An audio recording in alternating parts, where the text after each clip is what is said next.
talking about Don Cheadle and his directorial debut. Miles Ahead, it's a biopic about Miles Davis.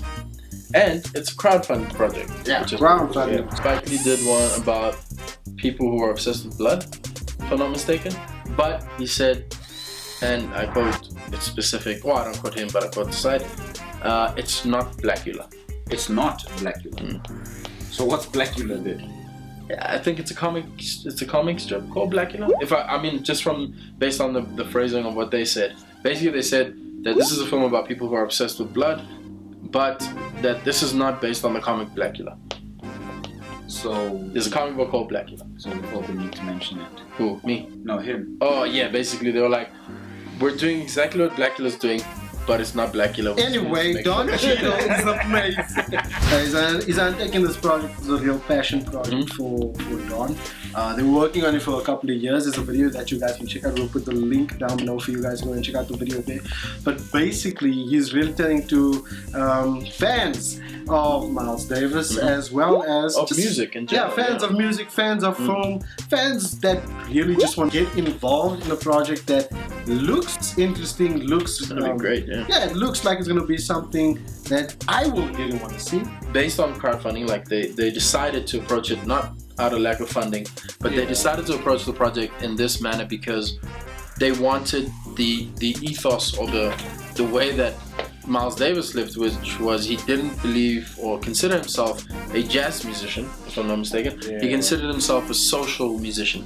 And what they wanted to do is they wanted to take aspects of social media, crowdfunding, etc., and use that as a part of the element of the filmmaking process. To basically respect what Miles Davis has built in his career as well. Which is it pretty turns cool. out it's going pretty well. I mean, I don't know how far along in production he is, but we did have we saw a clip of Don in full Miles getup and a picture. There was a few images, a few images. It's looking pretty wonderful. dope. Yeah, it looks great. Looks great. Looks interesting. I want to watch. You know, and Ewan McGregor's involved. He's going to be stars in it. We don't know too much about the film itself, but seeing Don doing this, becoming a director on this film, producing, you can really see this is something that he really wants to do.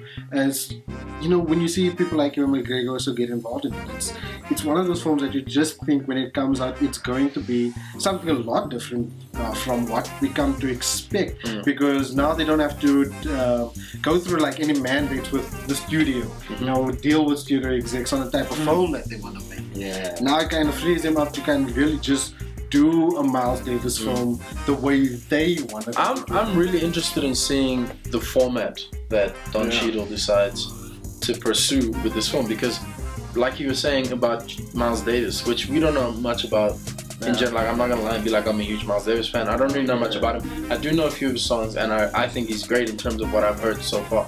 But the fact that Don Cheadle was speaking about that Miles Davis was really out of the box. He was his own person, and he created music based on that. He didn't create jazz music, he didn't create soul music, he created music for a social platform. And I'd like to see, because it's not a studio film, because it's not backed by any funds, studio-wise, I'd like to see the format that Don Cheadle takes with this, where maybe he shoots it differently, or maybe the format that he follows isn't the studio format where you have to have the arcs have to be a certain way, or the plots or the acts have to go a certain way. It's going to free them up creatively.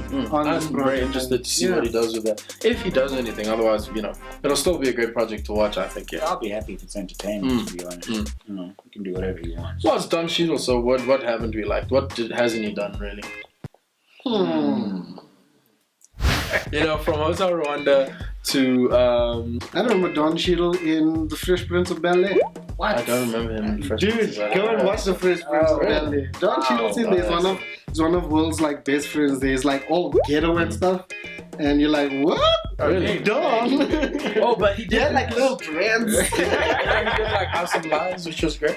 House of Lies is fantastic. That was edgy. I love him in Oceans 11, 12, and 13. I'm a huge fan of that. So every Ocean, actually, I think he's wonderful. I love him. So this Miles Ahead. I mean, I'm optimistic about it. Yeah, definitely. And I think it's something, because I think we're going to be investing in crowdfunding. Yeah, we will be. We will be. Yeah. And I think you guys should also make it rain on Don. Yeah, you know, it's good to see. It's good to see him undertake such a creative project, and it's something that I think we would all benefit from, to get a creative project like this that has someone of Don Cheadle's caliber, stature, and what. Well, before we move on, but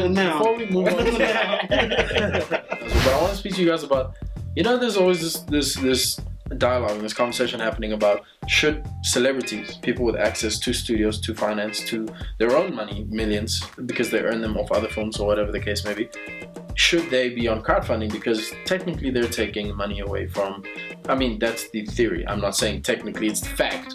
I'm saying technically the theory is with other people. I don't agree with this, but that the money is being taken away from people who could use the money and given to someone like Don Cheadle for his film. When it comes to these crowdfunding projects, the thing is, not a lot of people are looking at Kickstarter or looking at Indiegogo for projects. And sometimes you don't hear about every project that's going on Kickstarter and Indiegogo. But all of a sudden, when Spike Lee puts his name on to Indiegogo project or something that he's doing on Kickstarter or whatever it is, it's just that it gains more traction because there's a celebrity involved. Yeah. That's it.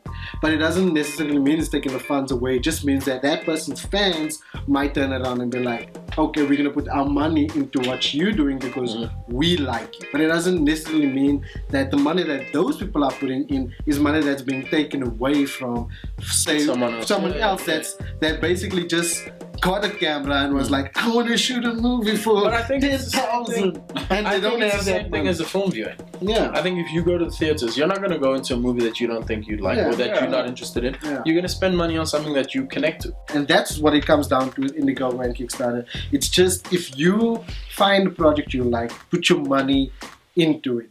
But the only thing is, when it comes to celebrities, it's just because they are celebrities, they can go to a magazine, they can go to a morning talk show, and just talk about, oh, I'm doing this new Kickstarter thing.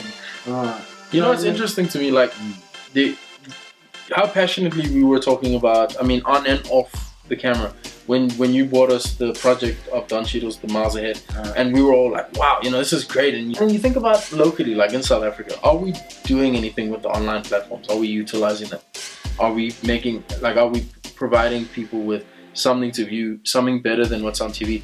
I know, for example, I found some shows online. I won't say a lot because I don't think we utilize these platforms as much as we should. There's a show called Chin Up. Right? YouTube is now.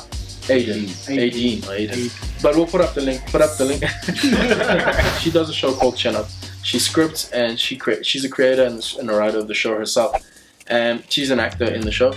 I think it's great. I think it's hilarious. I think it's funnier than things that are on TV. Yeah. But these things never get commissioned. These things never get taken to television. Well, we have a certain palette now for entertainment. Yeah. And obviously locally, maybe we don't. They're not satisfying.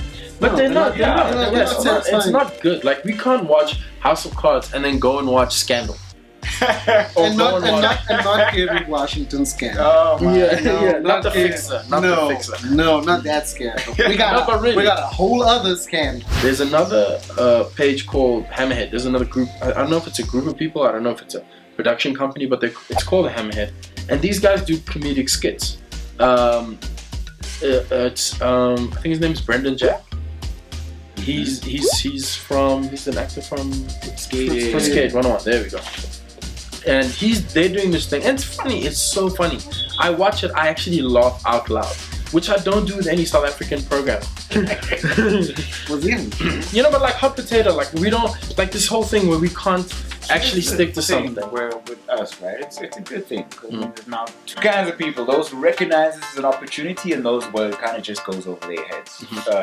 The way I see it, it's kind of like locally, this platform, social media, YouTube, and so those who can see the opportunity will obviously prosper and gain from that. Kind of like finding gold and being able to mine it.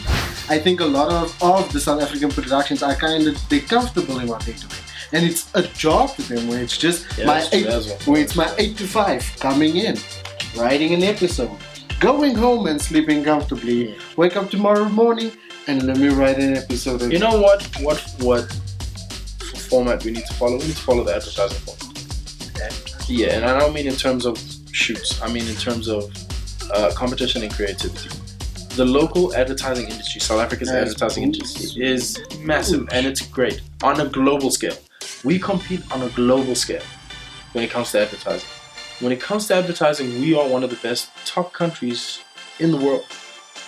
And that's only because of competition, because entrepreneurs, because creators have taken it upon themselves to be like, look, when I design this ad, when I design this storyboard, when I do anything that I'm going to do, I'm not only doing it because I'm a creative and I'm artsy-fartsy, whatever the case may be.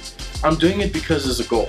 There's a goal to be reached. And once I reach that goal, it's going to set a standard. Someone else is going to try and imitate it. Then it's not going to work because it won't be original. While they're doing that, I'm busy developing and making something even better. And the whole advertising industry locally, that's what they do. They compete with one another. They set the bar, and then someone raises the bar, and then they try to achieve that, and they raise the bar and try to achieve that. Unfortunately, what we have is, accountants commissioning films, event coordinators becoming filmmakers. I mean, that's not the case everywhere. Obviously, I'm just saying we have a problem where filmmakers aren't taking it into their own hands. With indie film, the independent film market and industry locally, we need to say, look, we're gonna make a film for 100,000. We're gonna make a film for 10,000. But we don't do that. Why? Because if we say that, then everybody's like, oh well, I'm not gonna get paid, and what am I supposed to get paid, and what am I supposed to get paid? But they'll go and do a show like Scandal and not get paid that well anyway.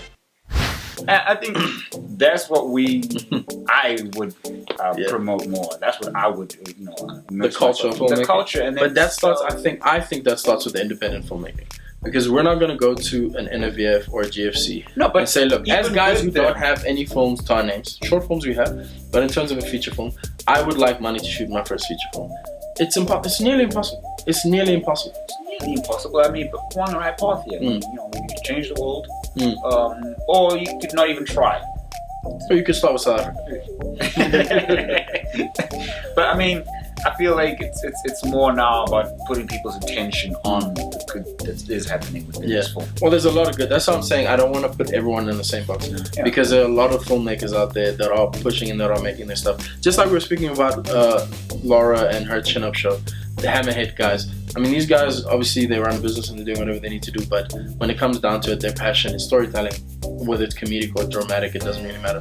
But storytelling is what they love to do, and they're doing it absolutely wonderfully. And the quality of what they're doing is a lot better than some films that I see, and is a lot better than some television that I see. And they're just doing it for online. So I don't think there's an excuse, and money is not an excuse. So, but Don Cheadle, first thing. Yeah. Spoke about Don Cheadle, support Miles Davis. Miles Ahead. Yeah. Miles Ahead, the film about Miles Davis. First things first. We then delved. We then delved into the Indiegogo crowdfunding, Kickstarter. And then we talked about Laura. Laura. On YouTube, but you're gonna put up the link. Remember, click the links down below, like, subscribe, and tune back. Ignore his English. It's late. You scream like 4 films. Don't be amazing by his English. Alright, thanks for watching, guys. See you next time.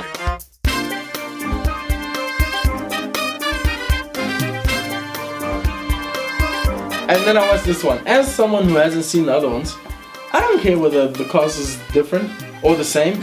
I care that the cast is horrible and that the film was horrible. At the end of the day, this movie is like a cheap horror film.